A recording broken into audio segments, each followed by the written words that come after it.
Okay, got my favorite episodes of MLP Season 4 countdown done. I'm back from my vacation in Florida with my family, and I'm sunburnt all over the fucking place. And my senior year of high school doesn't start until sometime in August. What's I gonna do next? Okay. What's the topic? This outfit just won't do. There we go.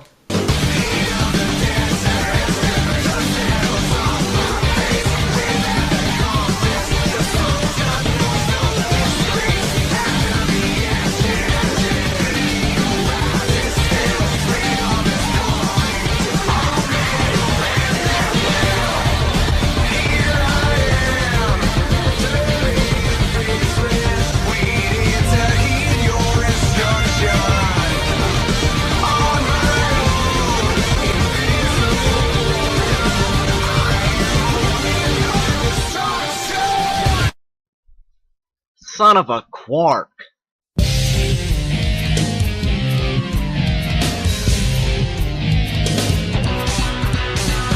There are very few things in gaming that piss me off as much as shitty boss battles. For every great boss out there with a decent challenge, great atmosphere, high stakes, and an overall high fun factor, there are those bosses that fail in every single category possible. There are several things that can make me hate a boss. Being insultingly easy, so frustratingly difficult that all the fun is sucked away, being a fucking stupid idea, wasted potential for what could have been an awesome fight, or just being badly designed. And I'm here today to rant about the 10 bosses that fit this criteria best for me, in my very first fully negative countdown.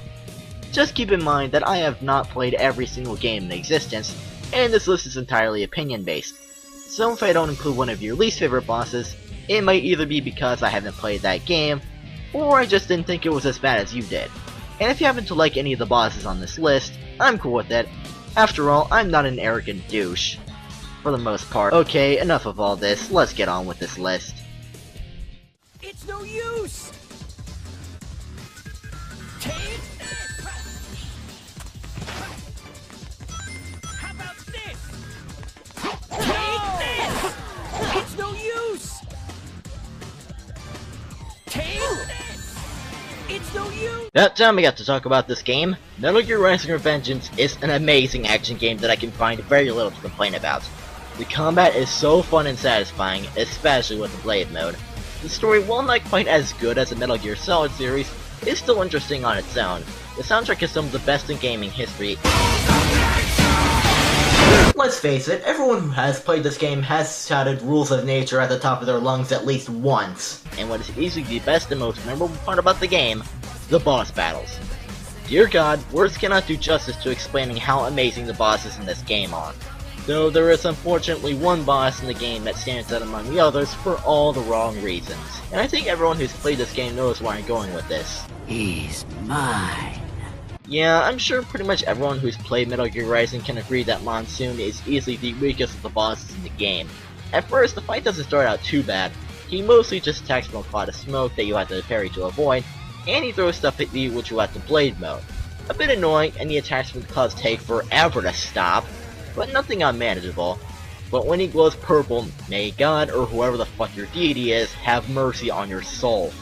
During this part of the battle, he avoids all attacks thrown at him during this part by splitting apart his body, and the attacks that he has during this part are nearly impossible to dodge. These things make this part of the battle just so fucking annoying, frustrating, and it just sucks the fun right out of the fight. Oh, and you have to fight him again later on in the game for absolutely no reason. Great! Though this boss has one major redeeming quality that keeps it from being any higher on the list.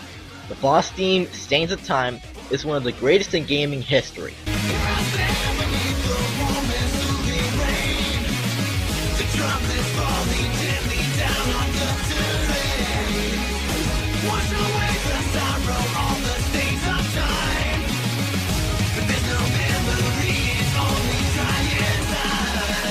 Unfortunately, the music can't make up for how cheap, annoying, and frustrating the fight with Monsoon is. I wouldn't say that it's completely horrible, but compared to the other bosses in the game, it falls flat on its face. Take this! It's no use. A series I've recently been getting into is the Ratchet & Clank series. Even though I've only played 3 games so far, it's already one of my favorite game franchises. With such beautiful planets to explore, a large arsenal of creative and awesome weapons to use, and hilarious writing that's just pure genius, there is no way someone couldn't like this series. Though one area where the series doesn't really succeed that well, and from what I've played, is the bosses. They aren't necessarily bad bosses, well for the most part anyways, they just aren't that memorable for me. Granted, there are bosses that stand out, like Courtney Gears, the Gladiator Arena bosses, and the final fights against Chairman Drake, the original prototype, and especially Dr. Nefarious. And then you have shit like the Thug Leader from Going Commando. I could easily describe my thoughts on this boss using one word, and one word only. Boring! But really, that wouldn't explain why this boss sucks. In this fight, you need to fire on him with one of several turrets scattered throughout the level, while using them to stop his attacks from hitting you. Then moving on to another turret after he destroys the one you were just using. This wouldn't be that bad if the turrets did barely any damage to him, which makes this fight take for goddamn ever to end. The secret missiles that he shoots at you are incredibly slow, easy to stop before they can even hit you, and are sometimes pathetic enough to run into a nearby building before they can even have a chance to attack you. The attacks that he uses to destroy the turret that you're in are also incredibly slow and easy to see coming. And the Thug Leader's attack pattern makes no fucking sense to me. Why doesn't he just destroy all the turrets scattered throughout the level so I can't use them to attack him? Why is he stupid enough to keep using the secret missiles when I'm clearly able to deal with them and not even try to use any other attacks while I'm in the turret? Why does he sometimes just randomly pass by the turret that you're in up close without even attempting to destroy it? Why the hell is a fight against a giant fucking robot so boring? Overall, because of how non-threatening his attacks are, as well as the fact that he takes forever to die, this fight is just incredibly boring and tedious. Tail! It's no use. Hades is hard. Okay, pretty much everybody else has already torn this boss a new asshole, so I think I should just skip over this one real quickly so we can get to the others. The fight is too close for Kid Icarus Uprising's gameplay, which allows for much free movement. His attacks are so hard to dodge because the area you fight him in is so small, his attacks are so fast, and they are so freaking rapid. And he's completely pointless to the overall plot of Kid Icarus Uprising since nothing is accomplished after you defeat him and nothing changes at all. I think we've all heard it many times, let's just move on. Tail! It's no use. While I do love the Mario series, the bosses aren't exactly the main highlight of the games. Some are great, but there are plenty that are just plain crap. Sometimes to the point of being kinda hilarious. And it also doesn't help the fact that some of the bosses are literally giant versions of enemies you fight in the game. I wouldn't have too much of a problem with this if the way you defeated them didn't stay the same.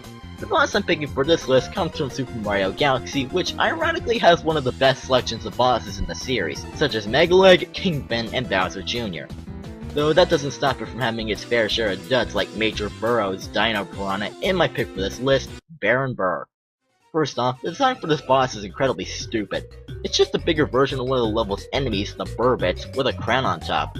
Again, this wouldn't be too much of a problem if the boss didn't use the same fucking strategy to defeat it as the enemies that it's based off of. In this fight, you have to grab one of the freeze flowers in order to get to the wall jump area to get on top of the platform that Baron Burr is on. Here, you have to use the star spin attack to make it vulnerable to attack, and then attack it with another spin attack. Rinse and repeat twice to defeat him. The problem with this boss is that it's so goddamn easy. His attacks never get a chance to hit you unless you're standing completely still, and while he does have an attack that can knock you off the platform and make you have to climb back up, it's incredibly easy to see coming, and you can jump over it to avoid it. As a result, this boss can be beaten in a matter of just a few seconds. Baron Burr is an overall insultingly easy and stupid boss that really serves as an awful way to end the first mission of one of the best levels in the game. Though I do have to give credit for the music, it really captures how much of a derp this boss really is. I just don't know what went wrong. Not that kind of derp, you dingus.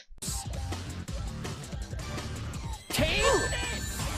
It's no use. I'll admit it, I'm probably one of the few people who actually like Crash of the Titans. Granted, it does have its issues such as having too big of a focus on combat as opposed to platforming, and I'm not too big a fan of some of the redesigns of classic Crash Bandicoot characters. Crash, I really am cross with you. I'm just trying to do my job, and you go and cause all this chaos. I'm sorry, but I'm gonna have to eat your face. But I still enjoyed this game despite these things, and I feel like it's way too much hate. Too bad the fight with Uka Uka sucks so much. Granted, the bosses in this game, all 3 of them, with the exception of the octopus, aren't really anything that great. But good lord did this boss piss me the hell off. First of all, I hate this game's version of Uka Uka for being incredibly annoying and for bearing little to no resemblance to how he looked or acted in his previous appearances. And fittingly enough, this annoying as hell character has an annoying as hell boss fight. The fight starts out after Uka Uka uses the evolve array to make himself a body to attempt to kill Crash. Even though he's shown to be able to do this without the evolve array and Crash from Insanity. Great, another reason why Uka Uka sucks in this game. In this fight, you need to jack one of the Titans in order for you to attack Uka Uka and jack him 3 times in order to destroy the evolve array to win the battle. Its attacks are regular melee attacks, which are incredibly powerful and are likely to kill both you and your Titan with just a single combo, raising spikes out of the ground wherever you or the Titan you're on is currently standing, which are nearly impossible to avoid while you're on your Titan, as they can't jump in this game. And probably the cheapest out of his attacks would be a barrage of lasers, which might as well be a one-hit kill, since once you're hit by one, you will constantly keep getting hit by them until it kills you or your Titan. You will constantly be stunned by this attack, and you aren't given enough time between each laser to even have a chance of getting out of the way. And all of this is just ignoring the fact that you also have to worry about the enemies that constantly spawn in and attack you as well. All of this added on to the fact that it takes so many hits to actually stun the boss so that you can jack it, and he just loves to keep himself blocked from attacks. It'll likely take for goddamn ever for you to jack him once, let alone 3 times, and throughout the entire fight, you'll be forced to listen to some of the most annoying boss quotes in gaming history. I thought I could do this alone. I was wrong. No, not that part. I love that part. You worthless bunnies better get in here, or it's nothing but liver and onions for a week. Jeez, he gives Flame Hyanar to run for his money in terms of annoyance. Burn to the ground! Burn to the ground! I really need to quit exaggerating. Tail? It's no use! One thing that always disappoints me whenever I play a game is when a certain enemy or boss gets a second form that's supposedly more powerful than its first form, but it turns out to be easier to defeat than the previous form. I'm looking at you, Nemesis. Where am I going with this? Genie Jafar from the original Kingdom Hearts. After defeating Jafar for the first time in a fight that I found to be easy yet still fun, Jafar makes his last wish for the genie to grant, that being for him to become an all-powerful genie. And the fight starts out once you jump into a pit, and my god does it suck. For the entire fight, you have to chase down Iago, who has the lamp, and attack it to do any damage to Jafar, while he just stands or floats there like a dumbass. Oh sure, he attacks you with giant rocks and lasers, you know, once every 10 years. But seeing his attacks coming and also getting out of the way of them for that matter is just so easy. And the attacks barely do jack shit to your health if they actually somehow manage to hit you. You know, considering this is a boss fight against an all-powerful genie, you'd think he'd have a greater variety of attacks. Or at least ones that looked cool, or ones that, I don't know, actually posed a fucking threat. And the fact that you defeat him by simply attacking his lamp and you don't even get to fight him head on just makes him look even more pathetic as a result. Also, why the hell does a small lamp like that take so many fucking hits to take down? I guess it's because of magic or something, but just look at it! That thing looks like it couldn't even take a gunshot. In fact... Hiya! No! Magic must defeat magic! Here's a tip for all of you. Never question Uncle.